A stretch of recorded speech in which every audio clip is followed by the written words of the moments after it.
सुप्रभात विद्यार्थियों, पंचम पाठ है। पांचवा पाठ कंप्लीट करने के बाद में आज हम शुरू करने जा रहे हैं षष्ठः पाठ है, छठा पाठ। इसका नाम है लोभः पापस्य कारणम। लोभ अर्थात लालच, लालच पाप का कारण, अर्थात लालच पाप का कारण होता है। नारायण पंडित ने हितोपदेश नामक ग्रंथ लिखा था। उसी हितोपदेश नामक ग्रंथ में लोभ पाप का कारण होता है उसके बारे में बताया गया है।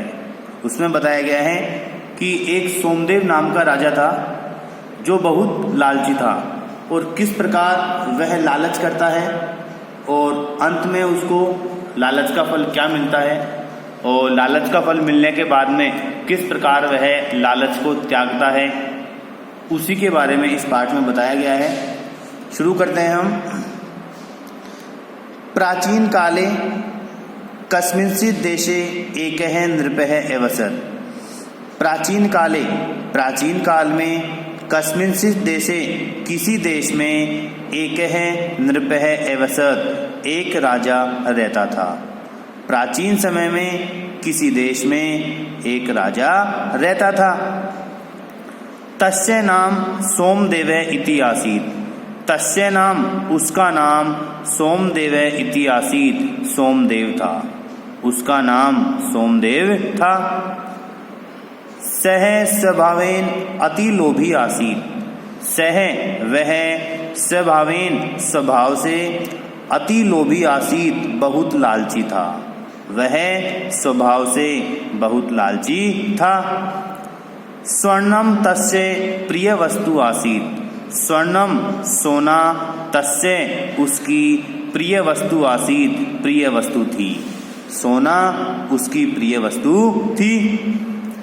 सह सर्वेषु नृपेषु धनवान भवितुम इच्छति। इसमें सह वह, सर्वेषु नृपेषु सभी राजाओं में, धनवान भवितुम इच्छति इसमें बनना चाहता था, वह सभी राजाओं में धनवान बनना चाहता था। देखो यहाँ पर धनवान, यहाँ मतु प्रत्यय है, धन प्लस मतु, उससे ये रूप बना हुआ है धनवान। फिर उससे आगे लिया हुआ है भवितुम, यहाँ तुमुन प्रत्यय है। देखिए तुमुन प्रत्यय में तुम शेष रहता है और यहाँ तुम अंत में लगा हुआ है। भू धातु प्लस तुमुन प्रत्यय, उससे ये रूप बन गया भवितुम। तो वह सभी राजाओं में धनवान बनना चाहता था। एकदा तस्य प्रसादम एकः महात्मा समागतः। एकदा, एक बार, तस्य प्रसादम उसके महल में, एकः महात्मा समागतः एक महात्मा आए। एक बार उसके महल में एक महात्मा आए। नृपः तस्य सम्यक्तया सेवा सत्कारम अकरोत्। नृपः राजा ने, तस्य उसका, सम्यक्तया अच्छे तरीके से, सेवा सत्कारम अकरोत् सेवा सत्कार किया। राजा ने उसका अच्छे तरीके से सेवा सत्कार किया। नृपस्य सेवा सत्कारेण प्रसन्न है महात्मा नृपम एकम वरम याचितुम अकथयत्। अब देखिए, जब राजा के द्वारा उस महात्मा की सेवा की जाती है तो महात्मा क्या कह रहे हैं?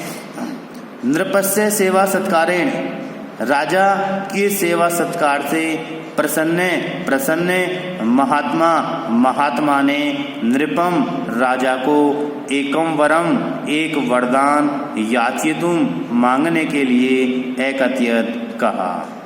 राजा के सेवा सत्कार से प्रसन्न महात्मा ने राजा को एक वरदान मांगने के लिए कहा। वरम होता है वरदान। याचितुम, देखो फिर से यहाँ तुम आ गया अंत में, और जहाँ अंत में तुम आ जाता है वहाँ तुमुन प्रत्यय। याच धातु तुमुन प्रत्यय, उससे ये रूप बन गया याचितुम। अकथयत्, कत धातु यहाँ पर है और ये लंग लकार का रूप है। लंग लकार यानी भूतकाल का रूप है, जो समय बीत चुका है। तो राजा की सेवा सत्कार से प्रसन्न महात्मा ने राजा को एक वरदान मांगने के लिए कहा। अब देखिए राजा क्या करता है। नृपः करम बदद्वा अवदत्, हे महात्मन, यदि भवान मम सेवया प्रसन्नः अस्ति तर्हि मह्यं वरम यच्छतु, यत् यत् वस्तुम अहम स्पृशामि तद स्वर्णमयम भवेत् इति।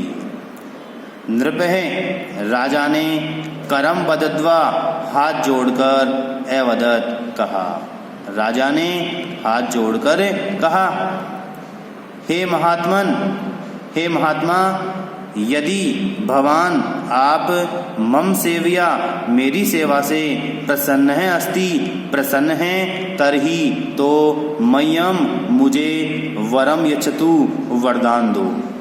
हे महात्मा, यदि आप मेरी सेवा से प्रसन्न हैं तो मुझे वरदान दो। यत यत वस्तुम, जिस जिस वस्तु को अहम स्पृशानी, मैं स्पर्श करूं, तद वह स्वर्णमयम भवेत्, सोने से बनी हुई होनी चाहिए।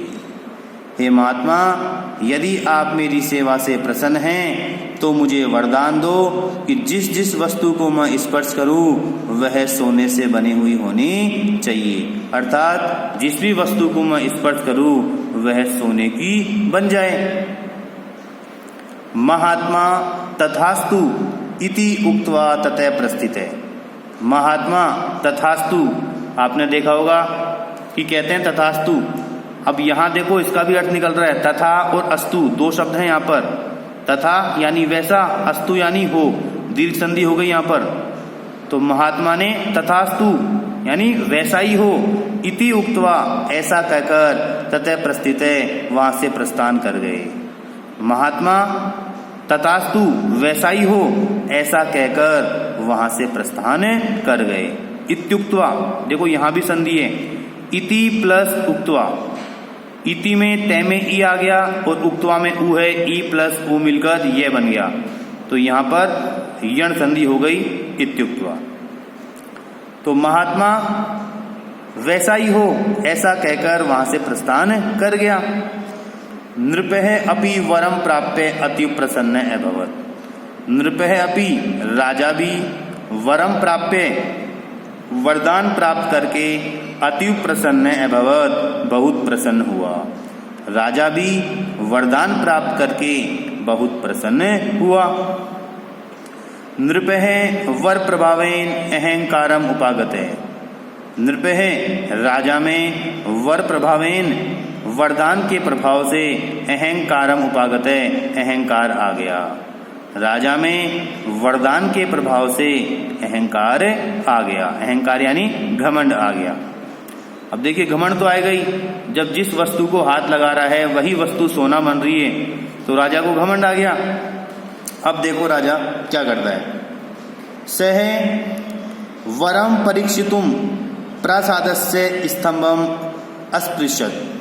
सह, उसने, किसने, राजा ने, वरम परीक्षितुम, वरदान की परीक्षा करने के लिए, प्रसादस्य, महल के, स्तंभम, स्तंभ को अर्थात खंबे को, अस्पृशत, स्पर्श किया। उसने वरदान की परीक्षा करने के लिए महल के स्तंभ को अर्थात महल के खंबे को स्पर्श किया। तद स्वर्णस्य अभवत्, वह सोने का हो गया। तद स्वर्णस्य अभवत्, वह सोने का हो गया। देखिए जैसे ही महल के स्तंभ को अर्थात खंबे को स्पर्श किया, स्पर्श करते ही वह सोने का बन जाता है, क्योंकि महात्मा ने उसको यही वरदान दिया था। एतद् दृष्ट्वा नृपः सोमदेवे प्रसन्न अभवत्। एतद् दृष्ट्वा, यह देखकर, नृपः, राजा, सोमदेवः, सोमदेव, प्रसन्न अभवत्, प्रसन्न हुआ। यह देखकर राजा सोमदेव प्रसन्न हुआ। सह प्रसादस्य सर्वाणि वस्तूनि संस्पृश्य स्वर्णमयम अकरोत्। सह, उसने, प्रसादस्य, महल की, सर्वाणी वस्तुनि, सभी वस्तुओं को, संस्पृश्य, स्पर्श करके, स्वर्णमयम अकरोत्, सोने की कर ली। उसने महल की सभी वस्तुओं को स्पर्श करके सोने की कर ली, अर्थात सोने से युक्त बना दी। तो विद्यार्थियों, 3 गद्यांश आज हमने पढ़े हैं। पहला गद्यांश, दूसरा गद्यांश, तीसरा गद्यांश। आज हम 3 गद्यांश ही पढ़ेंगे। इससे आगे हम नेक्स्ट क्लास में देखेंगे। जितना भावार्थ आपको करवाया गया है ये भावार्थ आपको फिर नोटबुक में करना है। ओके स्टूडेंट्स, धन्यवाद।